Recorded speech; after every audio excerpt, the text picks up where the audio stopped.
come up after and type your name into this blue key app, and you can get a complimentary copy.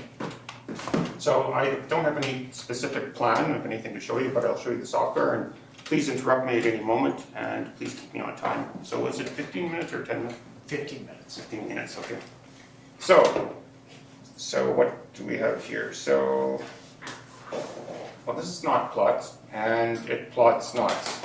So there's many thousands of knots that it comes packaged with it. Usually these ones here are sort of ones that have some special name, like the open-ended square knot. Or a square knot, anyway, it doesn't matter. Okay, so there's just a lot of knots that you could look at and move around. But it's not all that interesting just to look at things. So let me actually show you how you would create a knot in KnotPlot. And the first thing to do is sketch something. So I should say that actually my knots are all piecewise linear. To the topologists in the audience, you'll know that that doesn't make any difference, piecewise linear versus smooth knots, as long as you're in, I guess, 6 dimensions or less. Anyways, in 3 dimensions, it doesn't make any difference. So you don't really lose anything mathematically by having piecewise linear. Of course, that does affect the numerics. So what I'm going to do first is just sketch something that might be an unknot. Now, what makes a knot knotted or not? And the way mathematicians define that is two knot types are the same knot type if you can smoothly deform one into the other without having it pass through itself or without cutting the string, basically. So what I'm going to do now is apply a very simple system of forces to the yellow beads. And there's an attractive spring force between the along the blue sticks, and a repulsive sort of electrical field force along all other pairs of beads. So that one just sort of naturally relaxed into a round circle. Let me try something a little bit more complicated. Instead of that, I'm going to go alternating, which is a good way. So go under and then over and under. How are you making it go under and over? Oh, yeah. So by default, if you just click and drag, it'll alternate. Oh, okay. So alternating knots are in some ways the most, I guess, initially in the knot tables, not high up in the knot tables, are the most common knots. And I'll say a bit more about that later. So let's close this thing up and see what happens. That's maybe obvious to people that it may not be knotted, or may be knotted. Anyway, I'm going to turn some forces on, which you'll see very briefly. And essentially the forces are going to balance. They balance actually very quickly, and you get from essentially a messy initial condition, you get a beautiful, perfect, symmetric trefoil out of that. And that's just by the balancing of forces. So my thesis was actually not specifically on knots. It was on what I called interactive topological drawing. And by that I meant I wanted to construct something that had only an initial drawing that had only really topology and no geometry. So this example here is exactly that. The initial condition is kind of something messy, and then when we relax the forces, they balance out, and you get a beautiful shape. So, this actually is a knot. I guess most people there's a mixture of audience here. Some I know knot theory far better than I do. Some may just have an acquaintance with it, but basically, as I said, 2 knots are the same knot if you can deform one into the other. And also there's an idea of a minimal, or simplest picture, or minimal crossing diagram of a knot. And this one is the trefoil, and it's a knot that has 3 crossings and a minimal projection. And it's probably intuitively obvious that you can't deform that into anything less than 2 crossings without cutting the string. You could look at it from other angles and have more than 3 crossings. Did I say 2 crossings? More than 3 crossings. Anyway, so mathematicians, believe it or not, have classified knots into the tables of knots, and this is sort of what you could consider a knot zoo. All of these knots are in order of increasing complexity. So in the upper left is the unknot. It's the only knot that has a crossing number and a minimal projection crossing number of 0. And then there's the trefoil with one knot with a crossing number of 3, 1 knot, figure 8 knot with a crossing number of 4, 2 with 5, 3 with 6, 7 with 7, and 1.7 million different knot types with 16 or fewer crossings. And that's kind of remarkable. Anyway, so as I said, 2 knots are the same if you can deform them into one. 2 knot types are the same if you can deform one into the other without any crossing changes or any or untiming.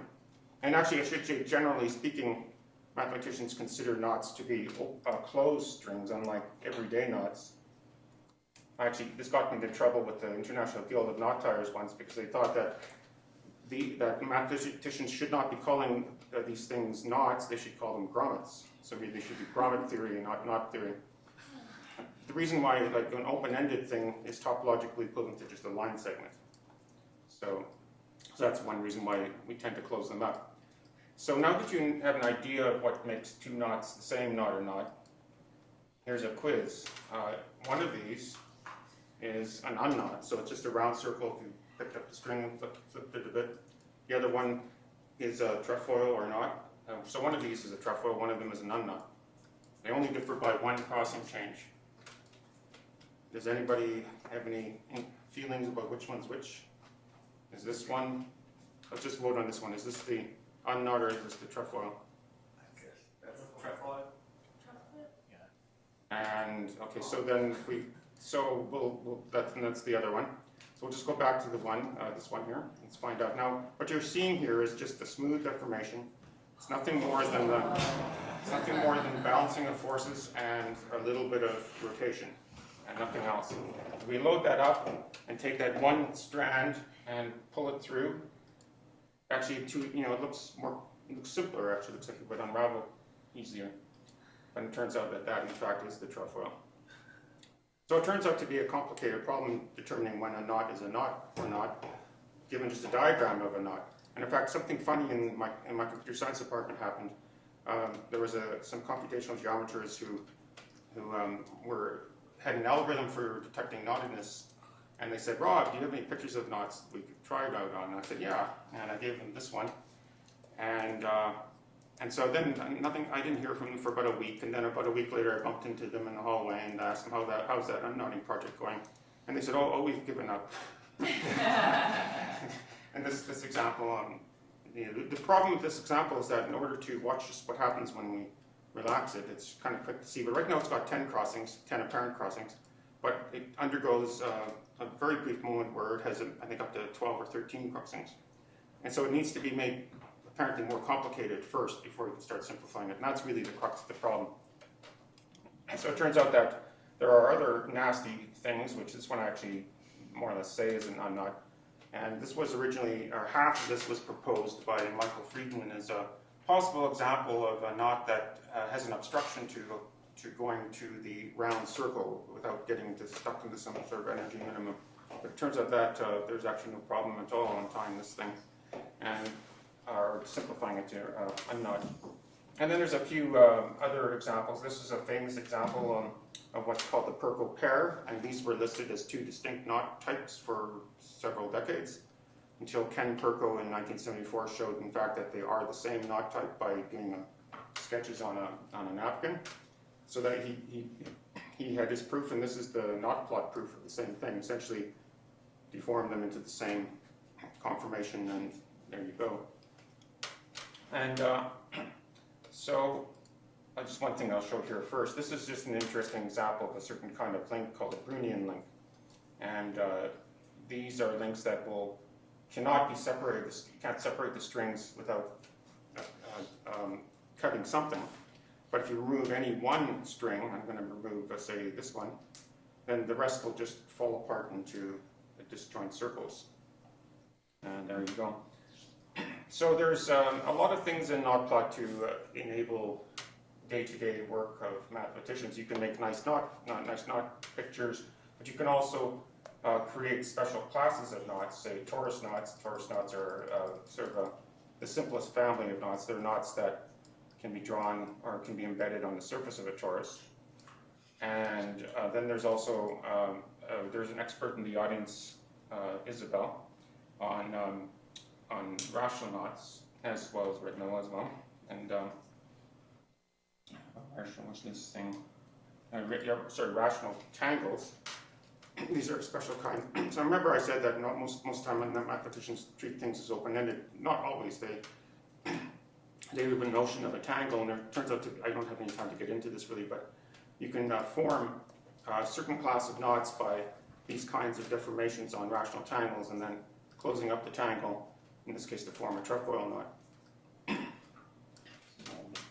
waste. How much time do I have left? 5 minutes, okay. So, let's see what to show you. There's a lot of tools for creating things sort of interactively. This is a weaver, and I don't have really time to get into that, but you can set up experiments with these weavers and create interesting conformations. You can there's a number of different ways to actually there's a number of different ways to create randomized knots, and so this is random knots are quite a big interest to physical knot theory people. This is studying various kinds of knots and various kinds of situations. And DNA knot people, of course, most of the time have been at BERS conferences. It's been with DNA polymer type people, chemists and mathematicians and physicists, and other people study DNA knots. This is not a good representation of a DNA knot, but it sort of gives you the idea. And I should say that just with regard to my simplification procedure, there is I can cheat because I'm not doing molecular biology. And one thing I can do is I can delete matter anytime I want to, and sort of where it could be deleted, and then I can add extra material wherever I need. So that thing I started with, which looked pretty complicated, actually turns out to just be nothing more than a trefoil. There are cases where my technique doesn't work at all, and this is an example due to OKI. And it turns out that KnotPlot will apparently just get stuck at a local minimum here, and this is actually an unknot. But if you follow the hint, there's one thing you can do is find a weak spot in this nasty unknot, say there, and just pull that over here, and then attempt to delete some beads, and in fact it'll just fall apart and do nothingness, okay, unknottedness. So that's kind of fun. There's if you get your hands on KnotPlot, it's not a really user-friendly program. I apologize for that. Come to the meeting at the Fields Institute in June in Toronto, and I'm hoping to have a better version for Mac ready at that point. But I've said that before, so don't count on it. Anyway, there's also computations that you can take, compute on knots, average crossing number. For mathematicians, there's lots of tools that this program interfaces with to compute knot invariance, topological invariance. So if you need to know something, if KnotPlot can't relax it, which is often the case, you can compute a number of different kinds of topological invariance. One example is a Humphrey polynomial, and it's a mapping of knot embeddings into a polynomial of two knots of the different polynomial. It's a proof that they're different knots, but it might be the case that they have the same polynomial, which is and still are different. So it's not a proof of knottedness. And I think since I probably don't just have a few minutes left, I'm just going to show you something in the works. And it doesn't work very well, but it's kind of fun. And it's a different version of KnotPlot. It actually does anything.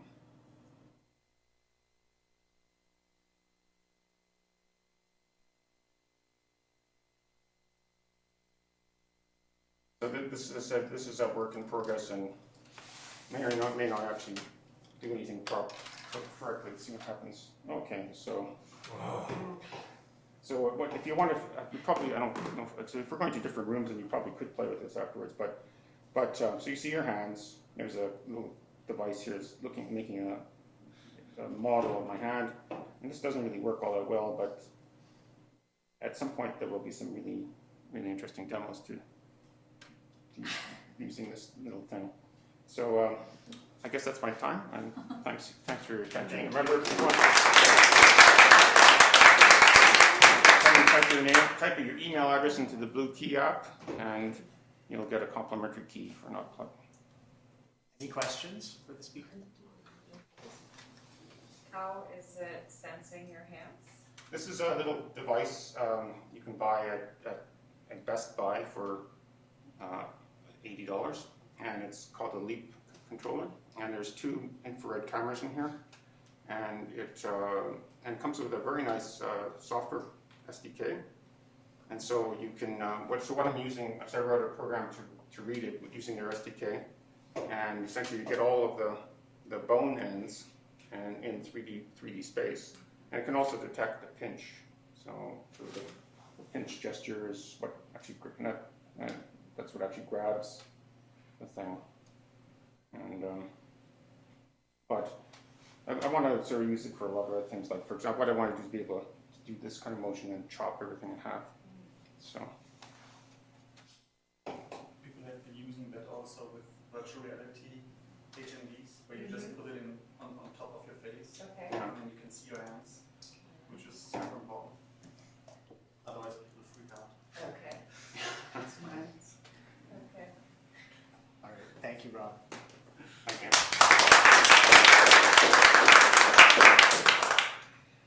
Back to breakout groups.